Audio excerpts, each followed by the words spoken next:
Speaker, I don't have much to add to what the majority leader said, but suffice to say, Mr. Speaker, that the matter that has been raised by Honorable Milema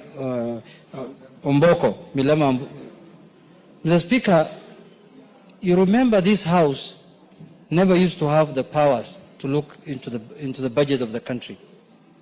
The new Constitution gave us those powers, Mr. Speaker.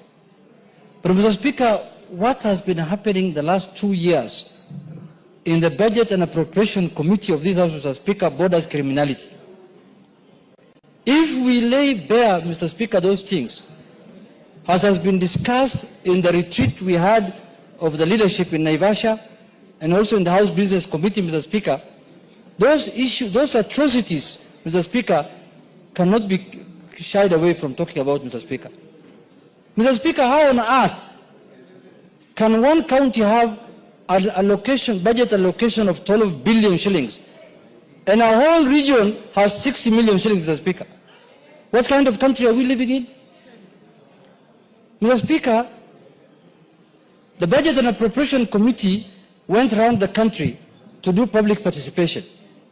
And they ended up agreeing that they are going to use 2 billion shillings to allocate to those counties that they have visited, Mr. Speaker. That amount ended up ballooning to 12 billion shillings, Mr. Speaker. And the beneficiary of that 12 billion shillings is not those counties that public participation was done on, Mr. Speaker. It is other counties and other constituencies, Mr. Speaker. The Budget and Appropriation Committee of this House has reached to the level where the chair of that committee, Mr. Speaker, now, members of Parliament are going to his constituency for benchmarking, Mr. Speaker. Benchmarking. And all of us are supposed to receive the same amount of NGD CDA, Mr. Speaker. What is making our members to go and benchmark in our colleague's constituency, Mr. Speaker? Because the colleague is receiving more funding because of him being the chairman of the budget committee. Let's be honest to Kenyans. Let's tell Kenyans the truth, that he was sitting in an advantageous position of chairing that powerful committee of the House, which you could do skewed allocation of resources to his constituents, Mr. Speaker. Otherwise, which member of Parliament here can afford through his NGCDF to build classrooms, plaster them, put windows, put roof, put tiles in the classroom, cabros in the... Mr. Speaker, which member of Parliament can afford to do that here? With a mere resources of 100 million shillings, Mr. Speaker, and advertise on Citizen Primetime News. Which member can do that? Can you raise up your hand if you can do that? None of the 349 members of this House, Mr. Speaker, can afford to do that. That can only be done by somebody who has access to bigger resources than any other member, Mr. Speaker. The Budget and Appropriation Committee did not start the other day. The distinguished leader of the majority party, Mr. Speaker, has been the chair of that committee for many years. And he has never done those things. I have been with him in this House. He has been very careful and he has shared the resources of the country equitably, Mr. Speaker. I can say that without any fear of contradiction. Mr. Speaker, I want to remind members of this House, for those of us who have been here at that time, who have been here for long, when the Budget Committee was chaired by Honorable, what is his name? The Member of Parliament from Embu, Mbere, the Reverend Mutabe Musimi, Mr. Speaker.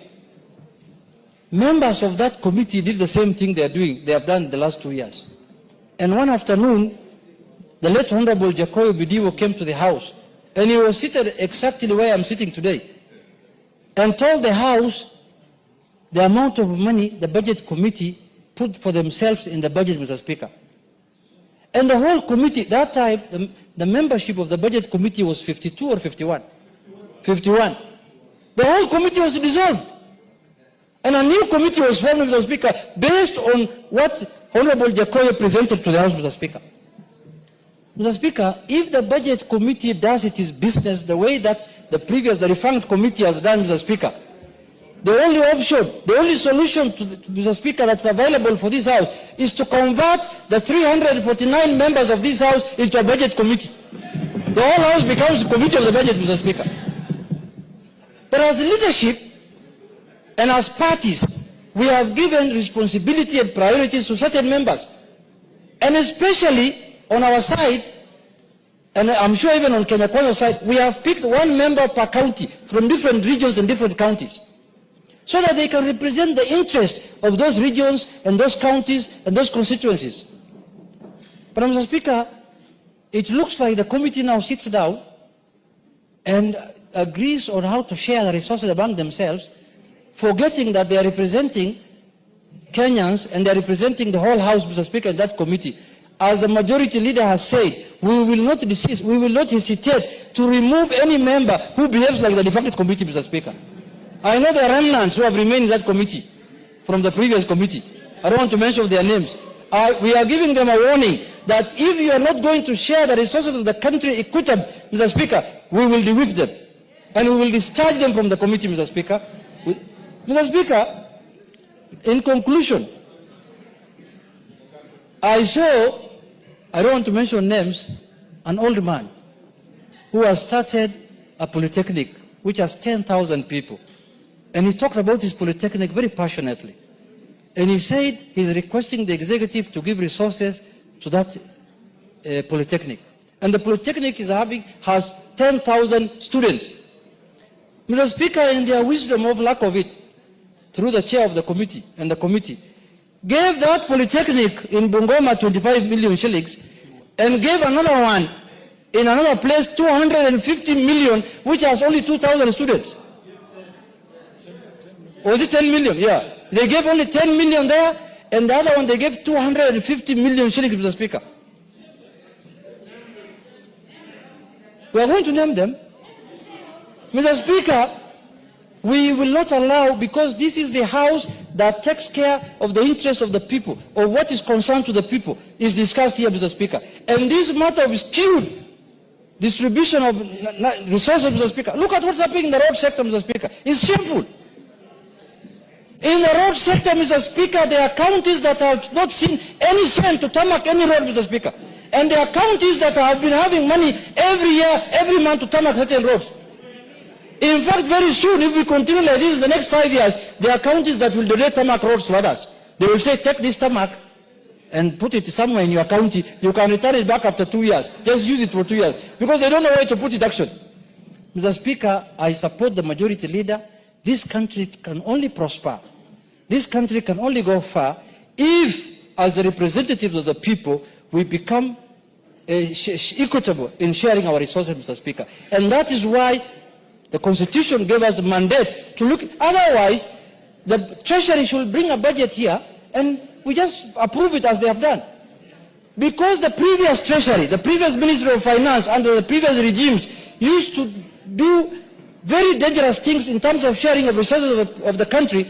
That is why the new Constitution and the framers of this Constitution felt it fit to bring that mandate to the House. And now we want to allow that mandate to be abused in the House, Mr. Speaker. That will not happen.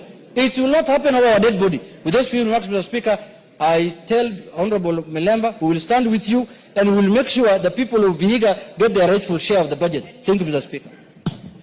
Thank you, members. Your leaders have spoken. I just want to advise the House.